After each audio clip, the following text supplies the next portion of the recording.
គេងលក់ស្រួលគឺប្រៀបដូចបានសាកថ្មរាងកាយអ្នកមកវិញដូច្នោះដែរហើយធ្វើឲ្យអ្នកបានត្រៀមខ្លួនរួចជាស្រេចសម្រាប់ថ្ងៃបន្ទាប់ទោះជាយ៉ាងណាក៏ដោយសារតែរាងកាយមនុស្សត្រូវការចន្លោះពេលពី6ទៅ9ម៉ោងដើម្បីសម្រាកជារៀងរាល់យប់នោះក៏មិនមែនមានន័យថាខួរក្បាលរបស់មនុស្សឈប់ដំណើរការនោះទេហើយដូច្នេះហើយបានជាពេលគេងមនុស្សខ្លះអាចយល់សុបិនមនុស្សយើងម្នាក់ជាទូទៅតែងមានសុបិនមិនថានៅក្នុងវ័យណានោះទេការយល់សុបិនគឺជាភាពស្រមើស្រមៃមួយដែលអាចនាំមនុស្សទៅកាន់ពិភពលោកមួយផ្សេងទៀតទៅតាមអារម្មណ៍របស់យើងប៉ុន្តែសុបិនខ្លះក៏ជាប្រផ្នូលមួយដើម្បីឲ្យយើងត្រៀមយកឬទទួលវានិងឲ្យយើងការពារមុនដើម្បីកុំឲ្យសុបិនអាក្រក់នោះក្លាយជាការពិតបានដូច្នេះហើយទើបនៅថ្ងៃនេះឆានែលយើងខ្ញុំសូមធ្វើការបកស្រាយនៅអត្ថន័យសុបិនមួយដែលតែងតែកើតឡើងចំពោះពុកម៉ែបងប្អូនក្នុងពេលសុបិនបើសុំពុកម៉ែបងប្អូនតាមដានស្ដាប់ជាមួយខ្ញុំបាទដូចទៅសុបិនឃើញឈាមសុបិនឃើញថាសម្លាប់គ្នារហូតហូរឈាមឬឈាមសត្វដែលត្រូវគេសម្លាប់ដល់ពេញផ្លូវថ្នល់ទំនេរបញ្ជាក់ថានឹងបានទទួលជោគលាភឬមានសំណាងក្នុងផ្នែកការផ្សងព្រេងអ្វីមួយសុបិនឃើញមានឈាមហូរឬឈាមចេញតាមរាងកាយខ្លួនឯងទំនេរបញ្ជាក់ថានឹងអស់គ្រោះឬបានទទួលដំណឹងល្អពីចម្ងាយសុបិនឃើញថាបានបរិភោគឈាមសឹកទំនេរបញ្ជាក់ថានឹងបានទទួលជោគលាភពីការសងសំណាងឬលេងល្បែងចំពោះសុបិនឃើញខ្មោចប្រេតឬបិសាចមកលេងក្នុងសុបិនជំនាញបញ្ជាក់ថានឹងអស់គ្រោះហើយមានជោគសំណាងពីការផ្សងសំណាងឬមានលាភសំណាងអ្វីមួយឈានចូលមកចំពោះសុបិនឃើញមនុស្សស្លាប់ទំនេរបញ្ជាក់ថានឹងបានជោគលាភពីការផ្សងសំណាងឬជោគលាភពីការជួញដូរឬទូនាទីការងារអ្វីបើសិននៅក្នុងសុបិនឃើញថាមនុស្សស្លាប់មានទឹកលឿងឬដង្កូវចុះផងនោះសុបិននោះនឹងមានជោគសំណាងពោះទ្វេដងឡើងទៀតផងចំពោះសុបិនថាមានផ្ទៃពោះទំនេរបញ្ជាក់ថាអ្នកអាចនឹងកំពុងរងចាំការសម្រេចចិត្តពីនរណាម្នាក់ហើយការសម្រេចចិត្តនោះតែងផ្ដល់ផលល្អមកដល់អ្នកផងដែរ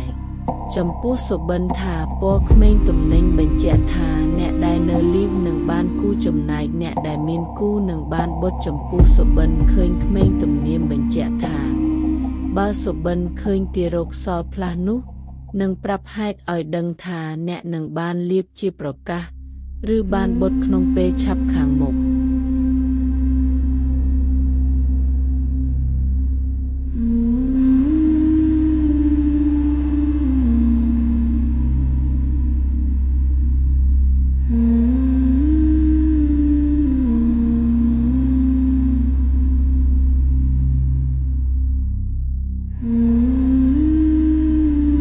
ចំពោះសុបិនឃើញបីក្មេងជំនាញបញ្ជាក់ថា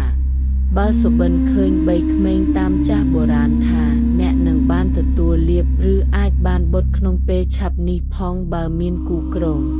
ចំពោះសុបិនឃើញកាំភ្លើងឬសុបិនថាបាញ់កាំភ្លើងឬបានយេសំឡេងគួរឲ្យភ័យខ្លាចទំនេរបញ្ជាក់ថាស្ត្រីនឹងបានជួបគូព្រេងប៉ុន្តែបើបុរសនៅមានវាសនាប្រសើរឡើងចំពោះសុបិនឃើញអណ្ដើកឬបានចាប់បណ្ដើរឬកន្ធីទឹកទំនាយបញ្ជាក់ថានឹងបានជោគលាភពីសត្វជើង4ឬសត្វជើង2ក្នុងរយៈពេលមិនយូរប៉ុន្មានចំពោះសុបិនឃើញត្រីសុបិនថាបានចាប់ត្រីចិញ្ចឹមត្រីនិងឃើញត្រីកំពុងហែលទំនេរបញ្ជាក់ថានៅបានទទួលជោគលាភឬទទួលអំណោយជារបស់របរក្រៅពីនេះនឹងបានទទួលការងារប្រសើរឡើងថែមទៀតផងចំពោះសុបិនឃើញតុកកែទំនៀមបញ្ជាក់ថានៅបានទទួលដំណឹងល្អពីការងារឬលាភពីការផ្សងសំណាងបន្តិចបន្តួចណាមួយចំពោះសុបិនឃើញដង្កូវឬមានដង្កូវវារងើកក្បែរខ្លួនយើងឬឃើញដង្កូវក្នុងសាកសពស្អុយរលួយទំនាបបញ្ជាក់ថានឹងបានទទួលលាភពីការផ្សងសំណាងឬការជួញដូរប្រសើរឡើងចំពោះសុបិនឃើញកែបទំនេរបញ្ជាក់ថានឹងបានជួ ជួបមនុស្សភេទផ្ទុយគ្នាដែលជាព្រាននារីផងចំពោះសុបិនឃើញស្ដេចនាគទំនាយបញ្ជាក់ថាអ្នកនឹងទទួលបានការរិះគន់ឬត្រូវបានប្រកបការងារច្រើនឬបានទទួលភាពអយុត្តិធម៌ណាមួយកើតឡើងចំពោះសុបិនឃើញថាបាក់ថ្មិញសុបិនឃើញថាបាត់ថ្មីលើជំនាញបញ្ជាក់ថានៅមានសាច់ញាតិមនុស្សចាស់ខាងឪពុកអាចបាត់បង់ជីវិតសុបិនឃើញបាក់ក្មេងក្រោមទំនេរបញ្ជាក់ថានឹងមានមនុស្សចាស់ថាម្ដាយអាចបាត់បង់ជីវិតសុបិនឃើញមានថ្មិញដុះឡើងវិញទំនៀមបញ្ជាក់ថានឹងមានមនុស្សមកសុំស្នាក់នៅដែលជាប្រផ្នូលមិនសូវល្អទេចំពោះសុបិនឃើញជួបក្រពើនិងក្រពើចូលមកវាប្រហារទំនៀមបញ្ជាក់ថានឹងជួបគ្រោះពីសត្រូវឬអ្នកដែលប៉ងអាក្រក់ចាំធ្វើបាបឬលួចទ្រព្យសម្បត្តិរបស់យើង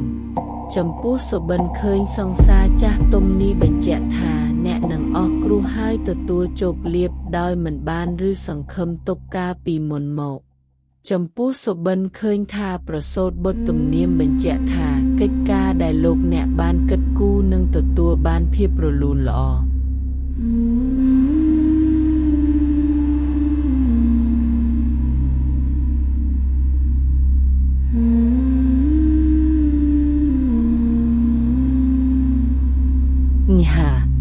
ចំពោះសុបិនស្រាប់នៅសាធារណៈ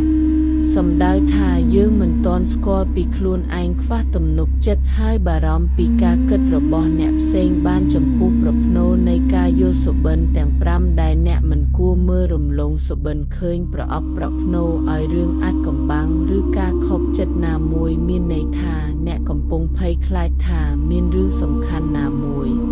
ត្រូវបានបិទបាំងពីអ្នកឬមួយក៏អ្នកត្រូវបាននរណាម្នាក់មកប្រាប់ពីរឿងសម្ងាត់ណាមួយប្រសិនបើជាអ្នកយល់សុបិនឃើញថាអ្នកបើកប្រអប់នោះវិញមានន័យថាអ្នកបានទម្លាយអាចកំបាំងទាំងនោះហើយប្រសិនបើអ្នកបើកប្រអប់មកឃើញតែភាពទទេស្អាតនោះមានន័យថាអ្នកប្រហែលជាខកចិត្តរឿងអ្វី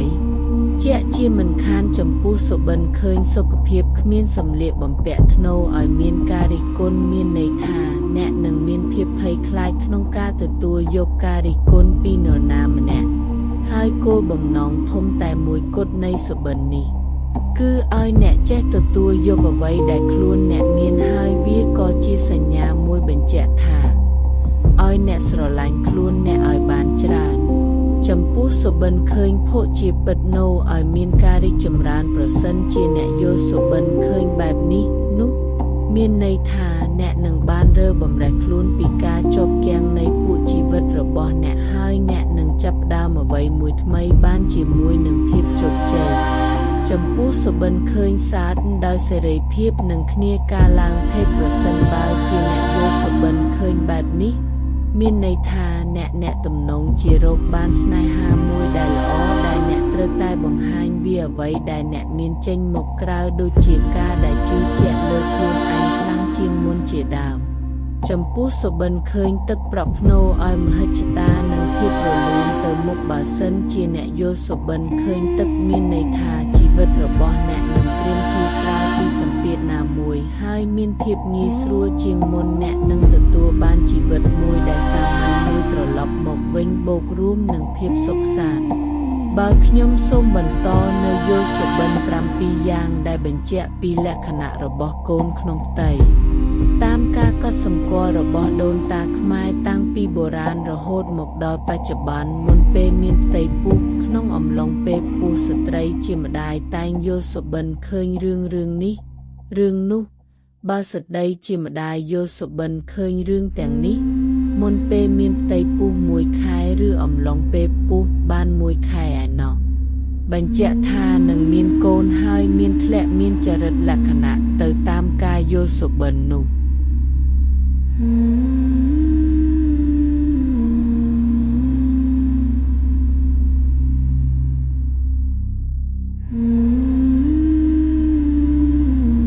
ចំពោះសុបិនឃើញផ្ទះបើស្ត្រីជាច្រើនយល់សុបិនឃើញផ្ទះមុនពេលមានកូនឬពេលមានកូនបាន1 ខែបញ្ជាក់ថាកូនក្នុងផ្ទៃជាកូនប្រុសដ៏រឹងមាំម្នាក់បើផ្ទះនោះសម្បូររាងចាស់បន្តិចបញ្ជាក់ថាកូនប្រុសនោះ និងមានសម្បុរខ្មៅស្រអែមចំពោះសុបិនឃើញក្រវិលពីស្ត្រីដែលទើបនឹងរៀបការរួចមិនទាន់មានកូនស្រាប់តែយល់សុបិនឃើញក្រវិលពេលនោះបញ្ជាក់ថាអាចមានកូនភ្លោះទៀតផងប្រសិនបើក្រវិលនោះជាក្រវិលផ្លាទីនកូនភ្លោះនោះគឺជាកូនស្រីយល់សុបិនឃើញខ្សែកមួយរង្វង់ខ្ចប់ក្រដាសបើសុបិនឃើញគេឲ្យខ្សែកមួយរង្វង់ហើយខ្យល់ក្តៅ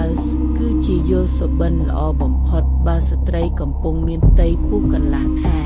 ឬមុនពេលមានផ្ទៃពោះកន្លះខែនោះបញ្ជាក់ថានឹងមានកូនប្រុសគួរឲ្យស្រឡាញ់សម្បុរមកចាប់កំណើតជាមួយស្ត្រីនោះហើយចំពោះយល់សុបិនឃើញរំយោបការបើយល់សុបិនឃើញរំយោបការពេលកំពុងពួកនោះបញ្ជាក់ថាស្ត្រីជាម្ដាយនឹងមានកូនស្រីម្នាក់គួរឲ្យស្រឡាញ់ប៉ុន្តែកូននោះអាចមានចេះបន្តិចប៉ុន្តែច្បាស់លាស់រហ័សរហួនណាស់សុបិនឃើញចិញ្ចៀនសម្បូររាងចាស់បើសុបិនឃើញចិញ្ចៀនមួយវង់ប៉ុន្តែចិញ្ចៀននោះរាងចាស់បន្តិចនោះស្ត្រីជាម្ដាយកំពុងពុះកូនស្រីម្នាក់ក្នុងផ្ទៃហើយកូននោះសម្បូររាងខ្មៅស្រអែមចំពោះសុបិនឃើញនាឡិកាបើយល់សុបិនឃើញនាឡិកានោះបញ្ជាក់ថានឹងមានកូនប្រុសម្នាក់ដែលមានសុភាពរាបសារមានទំនោរជាអ្នកតែងនិពន្ធច្បាស់លាស់ម៉ាត់ចត់ដឹងគុណចំពោះឪពុកម្ដាយចំពោះសុបិនឃើញគេឲ្យក្មេងបើស្ដីជាម្ដាយយល់សុបិនឃើញថាមានគេឲ្យក្មេងហើយអ្នកនោះនិយាយថាក្មេងនោះជាកូនល្អរបស់ទេវតានោះជាយល់សុបិនល្អម៉ែបងអូនទីមកស្រ័យសុបិននៅពេលនេះសូមបញ្ចប់ត្រឹមតែពេលនេះសិនសូមធ្វើការអភ័យទោសរាល់ការអត្ថាធិប្បាយទៅមានភាពខុសឆ្គងឬប៉ះពាល់ផ្លូវចិត្តនោះសូមធ្វើការអភ័យទោសខ្ញុំសូមអរគុណដល់ការតាមដាននិងទស្សនាហើយសូមធ្វើការជួយឧបត្ថម្ភបន្តិចបន្តួចក្នុងការអត្ថាធិប្បាយទៅតាមសន្តានចិត្តរបស់ពុកម៉ែបងប្អូនខ្ញុំបាទសូមអរគុណសូមជម្រាបលា